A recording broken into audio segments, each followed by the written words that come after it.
कारगिल युद्धातील भारतीय जवानांच्या अतुलनीय शौर्य, पराक्रम आणि बलिदानाच्या स्मृती जागवत शहरातील बाजारपेठ पोलीस स्थानकापासून ते नाहटा चौक परिसरातील शहीद राकेश शिंदे स्मारकास पुष्पचक्र अर्पण करून 27वा कारगिल विजय दिवस मोठ्या उत्साहात आणि देशभक्तीपूर्ण वातावरणात साजरा करण्यात आला। प्रसंगी बियाणी एज्युकेशन ग्रुपच्या वतीने 26 जुलै रोजी आयोजित भव्य तिरंगा रॅलीमध्ये प्रतिष्ठित नागरिक, लोकप्रतिनिधी, शिक्षक, विद्यार्थी, पालकांनी मोठ्या उत्साहाने सहभाग नोंदवत भावपूर्ण मानवंदना अर्पण केली। कार्यक्रमाची सुरुवात मंत्री सावकारे यांच्या हस्ते हिरवा झेंडा दाखवून भव्य कारगिल विजय दिन रॅली काढण्यात आली।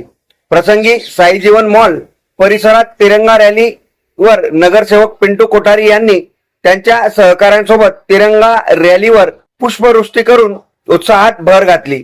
विद्यार्थ्यांनी 50 फुटी भव्य तिरंगा हाती घेत देशभक्तीपर घोषणा देत नागरिक, विद्यार्थी, शिक्षक, पालकांनी रॅलीत उत्स्फूर्त सहभाग नोंदविल्याचे दिसून आले। Bureau report, Mahanews 19, Bhusawal.